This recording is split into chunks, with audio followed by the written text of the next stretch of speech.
Welcome sa Durs TV. Kung interesado ka sa ganitong news, huwag kalimutang isubscribe ang ating YouTube channel. Maraming salamat! Welcome po ulit sa ating panibagong update tungkol sa King Pao. Ihahatid ko po sa inyo ang pinakabago at pinaka-latest na mga kaganapan tungkol sa kanila. Kaya naman kung hindi ka pa subscriber ng ating channel, pindutin nyo na ang notification bell para lagi kayong updated sa mga balitang trending at napapanahon.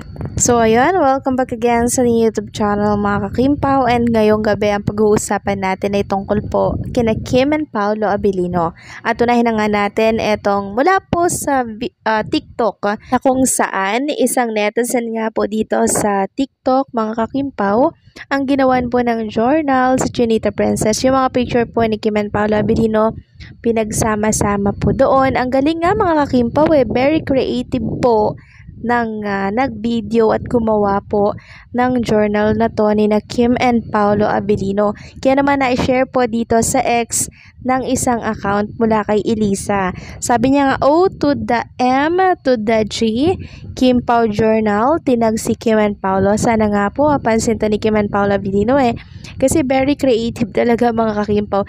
So isang notebook na to, yung mga sumisikat, mga ini-idolize niya, ando doon po bawat pahina. Tapos eto, inad niya nga po si Kim and Paolo. Samantalang binahagi naman po ni Carlos Miguel itong dalawang screenshot po ng write-ups po or article ng ABS-CBN.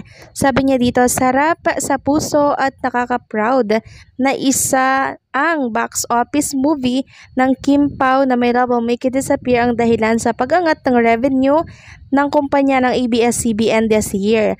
Sulit lahat ng pagod ng bawat isa sa pag-promote at panonood ng movie at block screening.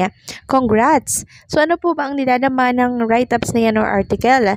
Sabi kasi dito mga kakimpaw, ABS-CBN Corp said the first quarter total revenue of its content production and distribution segment hit 3.2 billion, higher by 21% compared to the same period in 2024, driven by the high ratings of its leading programs as well as election-related advertising.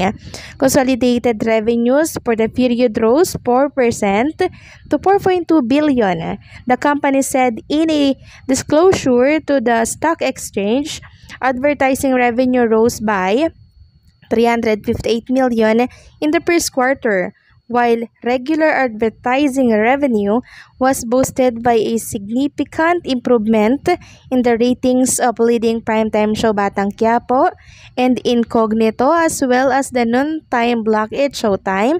TV Patrol, the country's longest-running news show, also saw a substantial. Then, eto yung kasunod. Consumer revenues meanwhile rose 16% to 1.4 billion, driven by the box office performance of movies and Breadwinner is and My Love Will Make You Disappear in overseas markets.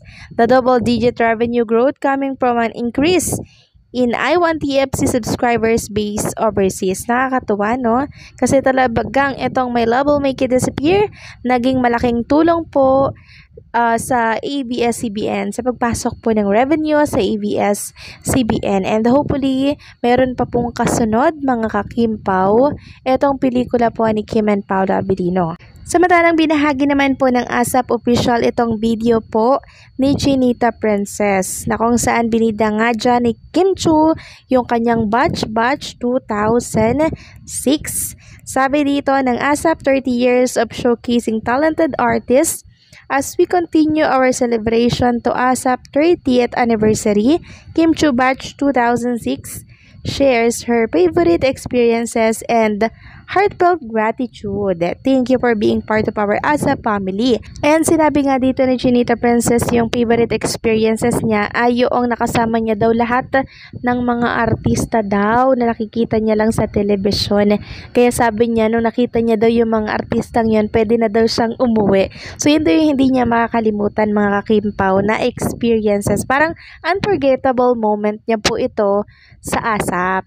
Kasi yung ASAP daw mga kakimpaw, yung talagang humubo hinubog sa kanya para siya ay maging ganito kahusay, sumayaw, 'di ba? Kumanta, talagang hinubog siya ng asa para maging isang Kim Chiu na kung saan ay hinahangaan po ng marami.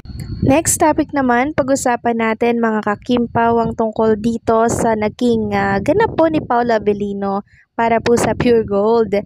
So, meron kasi siyang pinagsigawan doon mga kakimpaw tungkol sa masarap kausap mga kakimpaw at the same time ay ka-work niya din po pala yun.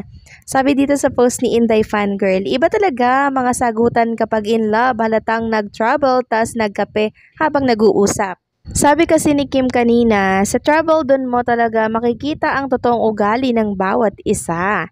Then sa Pure Gold, ito yung sabi ni Paolo, masarap magkape kapag may kausap. So tinanong nga po si Paolo Abilino doon, sinong kausap daw nitong si Paolo? At ito yung sagot ni Paolo Abilino na siyang kinakilig nga po ng marami. Parehas lang kasi ang ka-work tsaka kausap. So ibig sabihin, ang tinutukoy niya dito mga kakimpa, walang iba kundi si Junita Princess. Ka-work niya. Tapos yun din po yung lagi niyang kausap kasi lagi sila yung magkasama eh. Sila lang lagi yung magkasama mga kakimpaw. Kaya nakakaloka yung naging sagutan dito ni Paolo Abilino. Talagang pinagsigawan niya na si Junita Princess lamang po. Yung lagi niyang kasama, magkape, lagi silang magkausap, laging magka-bonding. Talagang halatang in love talaga si Paolo Abilino no? Kaya Junita Princess. And eto pa nga po yung isang napansin mga kakimpaw ng mga Kimpaw Nation na nagpunta po sa nato ng event ng Pure Gold kanina. So, nagtan po talaga yung kulay ni Paolo Abilino. 'Di ba si Paolo po maputi siya, makinis, lalo na pag natatamaan po ng ilaw, tapos natututukan ng camera, sobrang kinis po niyan. Tapos napakaputi, parang nga siyang may dalang ring light, 'di ba?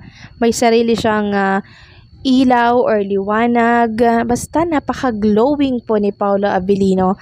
Pero ngayon, dito po sa ganap nila sa Pure Gold, ewan ko ba, umitim po si Paolo Abilino ng very light mga kakimpaw. Hindi po siya ganon ka-bright. Halata talaga siyang nag-swimming, no? Halata talaga siyang nag-swimming mga kakimpaw. Hindi po yan maitatago sa kanyang balat. Paano ba naman kasi, no? Kinabukasan balik agad sila sa, sa wisyo. Then may event siya. Kaya marami pong nakapansin mga kakimpaw na nagbago ang kulay ni Paolo Abilino. Ganun din si Junita Princess at kitang-kita naman natin yan. Parang nilagyan lamang po siya ng concealer para matabunan niyo ang mga tan line ni Junita Princess sa kanyang braso. Kasi hindi po pantay yung kulay eh. Tinitingnan ko talaga kanina sa Showtime mga kakimpaw. Hindi, uneven po yung kulay niya. Hindi siya pantay talaga. Maputi yung dito, tas biglang umitim sa may bandang braso. So, alam na this mga kakimpaw. And hopefully, napanood nyo po yung pangalawang update natin kanina. Kasi meron nga tayong good news doon. Sa mga hindi po nakapanood, pwede nyo po yung balikan.